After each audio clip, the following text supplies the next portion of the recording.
Hi, I'm Jamie. This is Dead Dodge Garage, and this is a six-pack engine in pieces.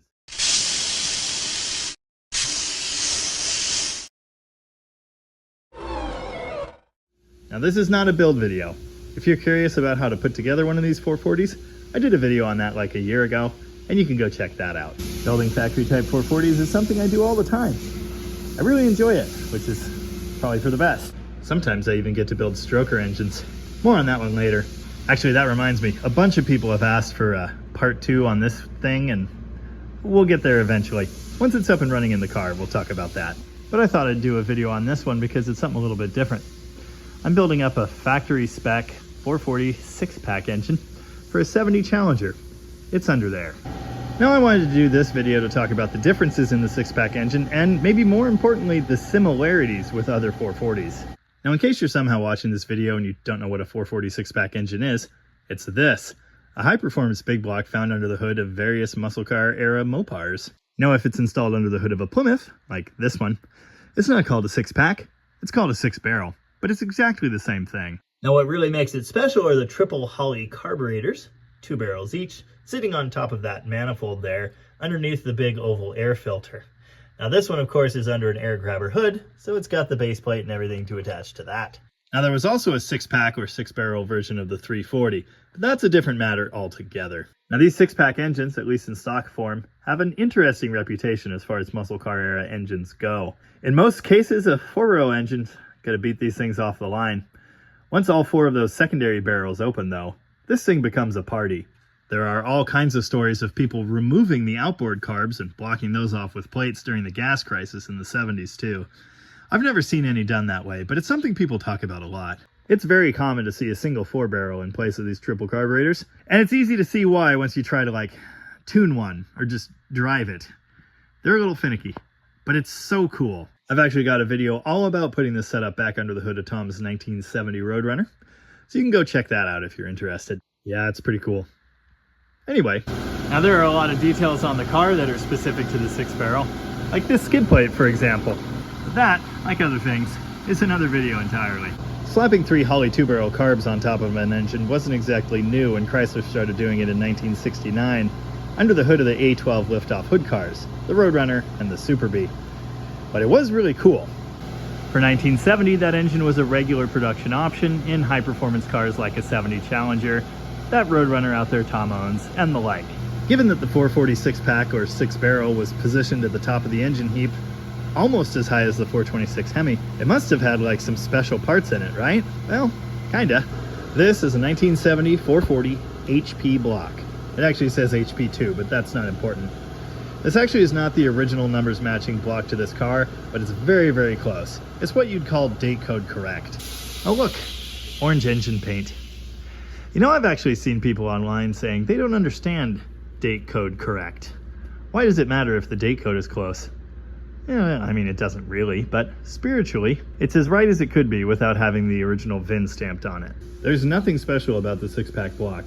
In fact, there's nothing special about the HP block. It just says HP on it. Any 440 block would work exactly the same, but we'll sleep soundly at night knowing this one is close. The cylinder heads are the somewhat legendary 906 casting number muscle car big block Mopar heads. Anything special about those? Not really. The 906 was used on everything. A base model 383 from these years would have had the same cylinder heads. There's really nothing special about them by themselves. Now the valve gear, it's a bit of a different story. This is a forged 440 crankshaft. It's exactly the same. There's nothing special about it at all. Now here's where we start getting into somewhat important details. Look at these connecting rods. They are gigantic. These are what you see referred to online as 6-pack rods. But here's the thing about that. These big, ginormous connecting rods actually aren't special to the 6-pack at all. They're found in all HP 440s starting in 1970. Apparently, someone in engineering around that time determined that the connecting rods weren't strong enough, so the higher performance models would get a rod like this. The 426 actually uses a very similar rod to this, but it's not the same piece. Now those rods arrived for 1970. What's not so clear is when they left. Reportedly, they could be found in HP 440s as late as 1973. The latest example we've got in the fleet is Tom's 1972 Dodge Polara Washington State Patrol car. It's got a 440 HP, and that engine has the special rods. Now, as you may be able to tell by looking, those big heavy rods weigh a whole lot more than standard ones. So, to accompany that and help balance the engine, this special harmonic balancer was used with an external weight on the front. If you know later Chrysler engines at all, then you may recognize that as being very similar to this, the balancer that was used on the 400 big block, which is also externally balanced due to its cast crank. Very similar in shape, but it's about twice as tall, and it also has a cutout right here. Now this is interesting. This is the original 440 bottom end, 6-barrel, out of that 70 Roadrunner, and this is the balancer found on it.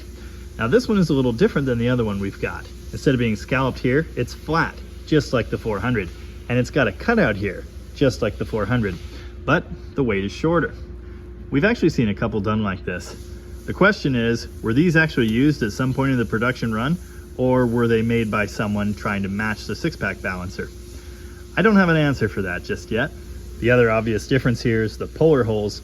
On this balancer, they're round, and on these two, they're bigger. So you might be thinking at this point, if the same rods and balancer and heads and crankshaft and block were used in a 440 HP as well as the 6-pack and 6-barrel engine, and nothing's truly different between them. And that's not entirely the case. Number 1, pistons. Note the valve reliefs. The standard 440 HP doesn't have that. They kind of look like a squinting alien or something. I did go ahead and scrape some grime off the top of this piston in Tom's engine, and I learned that it's 30 thou over.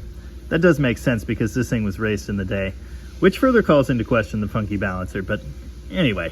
This is a TRW reproduction piston, but it does have the same valve reliefs as a factory one. I don't have a factory piston to show you, but take my word for it. They look like that. Now here's what we're using in our engine. This is a 40 thou over Speed Pro replacement for the 6-barrel. It's got give or take the same valve reliefs. Oh, interesting side note. Our shiny new piston and that piston, which is definitely decades old, were made by different companies, but they've got the same part number. The 6-barrel engine uses a piston with valve reliefs because it also uses a more aggressive camshaft. Here are the specs for it. Those specs happen to be written on the side of an NOS Mopar purple shaft cam kit box. We got really lucky and found this a couple states away in California. It's beautiful. And thankfully, it's got the tappets. I believe the valve springs used in the 6-barrel engine were unique. I believe they were a little stronger than the standard 440 HPs to match that cam. But I don't actually know that. I don't have the specifications for both in front of me. They're both going to be a high-performance spring with a damper anyway, so any difference is probably moot. There's another detail specific to that 6-pack cam, and it's this, the 3-bolt cam gear. I went looking for the matching timing set, and I haven't found that yet, but I did find this, which is that other cut-down balancer I was talking about. This one actually has the part number for a 400 still on it. Here's that 3-bolt timing set. This is going to be a dual roller. This one obviously is an aftermarket adjustable one, but functionally equivalent. Oh yeah, this car used to have solid mounts because race car. Hopefully those find their way into my Charger soon. More on that later. Anyway, here are some original valve covers. They're the same as the HP. Now I mentioned the skid plate found on the K-frame of this car earlier. The reason that exists is to protect this, the special deep oil pan used on the 6-barrel engine.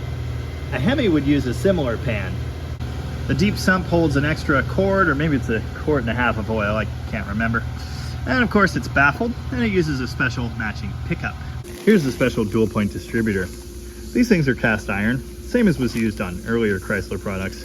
They'll have a special part number and a special long coil trigger wire because of where the coil is mounted. It'll be black with a red crimp connector on the end. Now this 6-pack engine actually lives in front of a 4-speed. Here are some pieces out of that 4-speed. It just so happens to be the special Hemi 18-spline unit. I should probably do a video about those too. More on that later. And then of course we can't forget the crown jewels on top. Here's the correct intake manifold. Note, it's made of iron. On the A12 cars, these are actually aluminum. Ah, the pièce de la résistance. Fully restored 6-barrel carbs. Way too nice. They've even got the right stickers. Oh, here's a basic single bolt cam.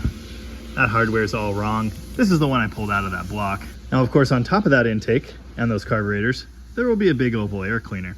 Because this thing doesn't have an air grabber or anything, it won't have the big giant base that that Roadrunner has, but it's a similar looking unit. And that's it. The anatomy of a six-pack engine. I think the big takeaway here is a lot of the things that people think are special to the six-pack engine really kind of aren't. They're special to 70 and up HP 440s. The things that are special: pistons, camshaft, timing set, and probably valve springs. Aside from the obvious external things, of course. Hopefully that clears that up. Now all I have to do is build this dang thing. Yay! Well, okay, maybe a cleaning first. Ooh, cam bearings. Oh yeah, I'm like 100% sure I forgot something probably very important, so if you know what that is, feel free to yell at me down in the comments. Well, hopefully that was entertaining or informative or something. In any case, thank you very much for watching. And remember, let he who is without oil throw the first rod. Oh, was I supposed to bring engine building tools today? Whoopsie.